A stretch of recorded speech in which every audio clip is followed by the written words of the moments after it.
Everybody wants the good life, but not everybody gets the good life, right? Imagine for a second, if right now, today, how much more successful would you be if you just started a company 50-50 with Bill Gates as your business partner, and he was using every trick of the trade that he used to build Microsoft into one of the biggest companies in the world? Imagine how much money you'd have in your bank account today, how much more money, I should say, if Warren Buffett was teaching you how to invest in the stock market, showing you what he used to build Berkshire Hathaway into a $140 billion company. Imagine how much happier you'd be today if the Dalai Lama was your personal guide, showing you how to find fulfillment in life, in the little things that most people overlook. Imagine how healthy you'd be today if, when you woke up, you went down to your gym, and Arnold Schwarzenegger was waiting there. He was your personal trainer, right? Showing you how he built his body into the most fit body maybe ever, right? Imagine the change you would be making in the world, the injustice you'd be solving today if Mother Teresa and you were running a charity together, and she was showing you what she learned on the streets of Calcutta, helping poor, the sick, and the dying. Mentors have the power to do this in your life. I think everybody here recognizes the importance of a role model. But in the next few minutes, I'm going to show you how mentors are more powerful than you can possibly imagine in their ability to transform your life. It's interesting that I'm here in Luxembourg because my grandmother was born not too far from here in Berlin, Germany. She's 96 years old, by the way, and she said, "Tai, tell them hello." So hello from my 96-year-old grandma. She said there was a role model, a mentor that I had when I was a little girl. She was born in 1918 in Berlin, and she said, we had a renter in our house, Edith Knox, who was a famous piano player from California in the 1920s. And she said, "Tai, this woman made such an impression on me." She rented a room for a summer, and she said, Edith Knox wore pants. My grandma said, I'd never seen a woman wear pants. Apparently in Germany in the 20s, no women wore pants. And not just regular pants, she had an orange jumpsuit on. And then she'd play the piano, and Edith Knox every hour would stand on her head for exercise. And my grandma was like 7, and she said, "Tai, I thought, if that's how women are in California, one day I'm going to move to California." And sure enough, she ended up in California. That's the story, part of the story of how my family ended up in California. And I'm from California. I flew here. Took 20 hours to get here. And I'm from Hollywood specifically. So Hollywood, the land of dreams. Or for most people, it's the land of broken dreams. Every year, 100,000 people move in and out of Hollywood. Some come to be movie stars, actors, singers, writers, comedians. Most go home empty-handed. And so I live up in the hills, and I'm surrounded by all these celebrities. I have one on my left, one on my right, and I often think, why did these celebrities make it? What did they do differently that allowed them to make it? Because in Hollywood, everybody wants something, but not everybody gets what they want. So I want to talk a little bit about that today. Because life is short. I think we all realize the sands of time quickly can slip by in your life. And you don't want to be old when you finally get the good life, or too old, right? It's like the Dutch saying, we're too soon old, too late smart. Steve Jobs said, I didn't want to be the richest man in the graveyard. And I realized this. I remember back, I was younger, and Alan Nation, one of my mentors, he had told me, he said, Tai, he said, what did you want to be when you were 16? That's the truest version of yourself. What did you want to be when you were 16? And I remember at 16, I wanted to find the good life. You know, Aristotle talks about eudaimonia, his definition of the good life. Health, wealth, happiness, love, all those things. And I remember going, it's too hard. How am I ever going to figure this out? There's so many hard questions. I'm 16. I got to figure out what college I'm going to go to, what religion I'm going to follow, who I'm going to marry, what politics, where to live, what career and path to pursue. And I had this idea. I was like, I know the perfect idea. What I'll do is I'll find one person. I thought this was so genius. Turned out to not be so smart. But I'd find one person who had all the answers. So I wrote a letter. The smartest person I could think of was my grandfather. So I wrote this letter, and I was like, will you tell me how to design my life? TED is about T-E-D. The D is about design, the designed life. So I said, will you help me design my life? And I was so excited. 4 days later, I got this letter back from my grandpa. I read it, and it said, sorry, Tai, I can't help you. The modern world's too complicated. You will never find all the answers from just one person. If you're lucky, a handful of people along the way will point the way. And I was like, right, so much for my shortcut. But 7 days later, a package came. It was books. My grandfather had a 20,000 book library, and he had sent me some old dusty ones, 1,000-page volume, 11 books. The Story of Civilization by Will and Ariel Durant. And I was like, 1,000 pages? This is too much, right? But I see now he was giving me a hint. I didn't understand it, that there's this myth that you have to go inward to find truth. But the truth he was saying is you have to go outward. If you can download the consciousness, the mindset of people who have gone before you, the smartest, the wisest, the most intelligent, the most experienced people, then you will get what you want. And so I went on and I started writing down note cards, and I call them mental shortcuts, and I was reading these books, and then I started traveling. I went to 51 countries. I would read a book and I'd say, let me go visit this person in person. So I went to New Zealand, Australia, South America, Argentina, Ireland, all over the world. And I was focused on those 4 things: health, wealth, love, and happiness. I decided to focus on health and happiness. I lived for 2 years with Joel Salatin on his famous sustainable agriculture, or his organic farm. And then I spent 2.5 years with the Amish, no electricity, trying to see what was life when we lived in community. And made one mistake. I forgot about money. That's one of the things. And so eventually I ran out of money. And so I had to do the thing nobody wants to do. I had to call my mom and be like, Mom, I know I'm an adult, but I don't have any money. Do you mind if I come stay at home till I get back on my feet? She said, sure. She had a mobile home in Clayton, North Carolina. I went, and she said, sorry, Ty, I don't have a room for you, but you can sleep on this couch. And so I remember laying there at night and like, did I mess up? Did I miss out on the good life? Here I am. I have no college degree. My skills, I could milk a cow at the Amish. That wasn't a very marketable skill. I had like $47 in my bank account. And I didn't have a car. I actually had a car, but it had holes in the floor. Somehow it rusted through, and if you accidentally would put your foot down, it would like chop your foot off. So I didn't want to drive it anywhere. I didn't want to pick anybody up in that car. So I remembered back to what my grandpa said, though. He said, look outward. So I started asking around, will somebody help me? And my uncle said, you know what, Ty, you need somebody who's going to show you how to make money. So I was like, great idea. I'm going to go find somebody. But I didn't have any gas money. So I was stuck there at my mom's house. I had $40. So I walked to the kitchen. That's what I could afford to do. And I found a Yellow Pages, and I opened up this Yellow Pages, and I looked in the finance section.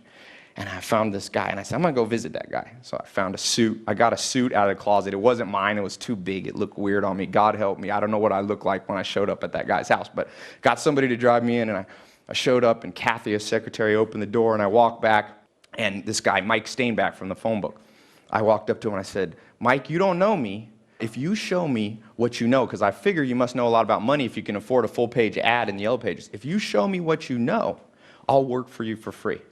And I'll never forget, he was sitting in this chair, he had a big mustache. He looked kind of like Tom Selleck. He was sitting there, and he just rolled his chair towards me, and he said, you know what, Ty? I've been looking for someone like you for 20 years. Show up in the morning, I'm going to show you what I know. And sure enough, he did show me. And he began to mentor me on business. And now I'm an entrepreneur, I'm an investor. But I've continued on that path, traveling, finding mentors, reading. I read a book a day. I have a little book club I write. And what I found in my research is that I wasn't the abnormal path. Mentors, your ability to copy, is the biggest predictor of the success that you will have in life. As Picasso said, good artists copy, but great artists steal, right? And I looked around, and it's interesting. Did you know Albert Einstein had a mentor? Every Thursday, he would have lunch with the mentor growing up. Jay-Z, the rapper, he had a mentor. Oprah Winfrey said she had 2 mentors. Gandhi had a mentor. Alexander the Great had Aristotle. Bill Gates had Paul Allen. Warren Buffett had Benjamin Graham. There's something here that most of us have missed out on. So I want to share with you some things that I found, some specifics that you can do with mentors. The first thing, the first rule is I call them the mentor rules. It's the law of 33%. You should divide up your life and spend 33% of your time around people lower than you. You can mentor them, you can help them, and they'll help you back by making you feel good about yourself, right? It's good to know somebody's doing worse than you, right? That's that 30%. Then you have 33% of people that are on your level. These become your friends, your peers.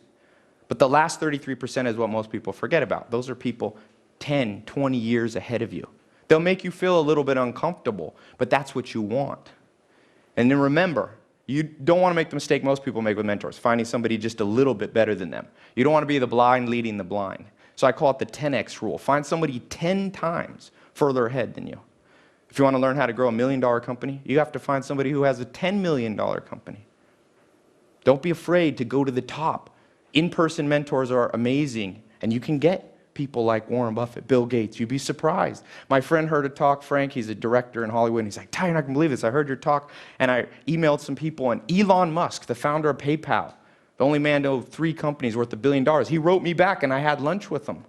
You'd be surprised. People remember, because people remember their struggle, and they'll reach out and help you too. Remember, everybody wants the good life, but not everybody's willing to follow these rules. You must follow these rules. Next, humility. One of my favorite stories in business, Sam Walton, he becomes the richest man in America. He starts Walmart, this big empire, and he takes a trip to Brazil, to Sao Paulo. And when he's there, at Sao Paulo, his host family, his friends, get a call from the police department. They're like, come bail out Sam Walton, he's in jail. By this time, he's an older guy, billionaire. They rush down. If you've ever seen the inside of a Brazilian jail cell, it's not a good place for a 70 or 60-year-old billionaire, right? And they ask the police, are you crazy? Are you arresting him? They're like, we didn't know who he was, and we found him crawling around the floors of stores. And they asked Sam Walton, what are you doing? And he's like, oh, I was just taking a tape measure and measuring how wide the aisles were, because I was trying to figure out if these Brazilians knew something that I didn't know. Already a billionaire. You'd think he'd be cocky. You see, everybody wants the good life, but not everybody's willing to be humble like Sam Walton was. You have to be humble. Next, perseverance. The media has tricked us. They only show us the success at the end, but Bill Gates started at 12. It wasn't until 31 years old that he was a billionaire. He said from age 20 to age 30, I never took a day off, not even one. You must persevere, and in your search for mentors, you must persevere as well. I've been lucky enough to become friends with one of the top real estate investors in the world. I said, how in the world did you get started? He said, back when I was 19, I decided I wanted to do real estate. And I lived in a little town, but I knew there was one developer that was pretty good. So I went down to that developer's office. I met the secretary. I said, I'd like to meet this developer. She said, sorry, he's a busy man. He didn't have time to meet you. I said, I came back the next day. She turned me away. 17 times. He said on the 17th time, the lady felt bad for him and said, listen, here's what you do.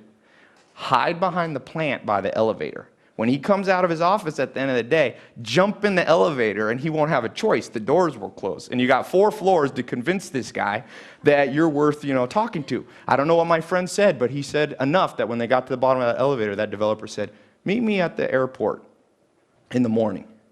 Well, I'll go down in my private jet. You can come down with me to Florida. I'll show you how I invested in hotels down there. Sure enough, my friend learned from this mentor and became one of the wealthiest real estate investors in the world. He persevered because, you see, everybody wants the good life, but not everybody's willing to persevere to get it. You must persevere. Next, books. Books you should see as hidden treasure. Think about it. If I told you, because as I said, mentors are great in person, but some of the great mentors are no longer alive. Shakespeare, Darwin, Freud, Mahatma Gandhi. But if I told you all those people were in my house, they're going to be there this Saturday answering questions, magically I can make that happen. Would you show up at my house? Of course everybody would buy a plane ticket and end up in California. They are there in my house. They're in my library. They can be in your library too. Talking about Sam Walton. This is a man who made $160 billion for himself. More than all the other billionaires basically combined. He wrote a book on his deathbed. How many people have read it? It's a tragedy that not every business person's read a $5 book by a man who built an empire. But it's because the modern education system has turned people off from books. You got to rewire your brain. Let me show you a few quick tricks. First thing is stop seeing a book like a one-time event. See a book like a friend. You read it over and over. You come back. And just like Friends, you pick a handful of them. I recommend you find 150 books. There's 130 million. Can't read that many, but 150 you can read over and over for the rest of your life. There's no rule either at how fast you have to read them, at what pace. I set my own pace. People say, how do you read a book a day? Sometimes I take a week. But sometimes books only have one or two things that are worth reading. In fact, most books only have that. So I flip through the pages one time. I like to go through 3 times. First time I read the table of contents, the back. The second time, go a little faster. The third time, I just focus on one chapter. See yourself like a gold miner, just looking for that one nugget. Then put it back on the shelf. The average American buys 17 books a year, maybe reads 1 a month. You should read at least 1 book a week. Because remember, everybody wants the good life, but not everybody's willing to read to get it. You must read more. And lastly, Stoic versus Epicurean. One of the first books that I read, this 11-set volume that I got from my grandfather, there was a quote that I wrote down. A nation is born Stoic and dies Epicurean. Stoics were people willing to sacrifice present pleasure for something better later. You could say they were investors. Epicureans lived for now. They were consumers. They said you only live once. There's a saying, if you're in a room and you don't know who the sucker is, you're the sucker. You never want to be the sucker. Guess what the media wants to do? I could tell you, I'm from Hollywood. They bombard you. We see on average 2,000 ads a day. They're trying to sell you something. Luxury comes at a cost. It comes at the cost of killing your hopes, your dreams, your ambitions. So toughen up a little bit. Be a stoic. When's the last time you went a week without eating sugar? Or walked instead of taking a car to get groceries? Or did 100 push-ups? Or turned the air conditioning off? Toughen yourself up. Take a cold shower. You see, everybody wants, but not everybody's willing to toughen up to get the good life. You must toughen up. So, in closing, I'll share with you my favorite poem, Chief Tecumseh. He says, love your life, perfect your life, beautify all things in your life. Seek to make your life long and its purpose in the service of your people.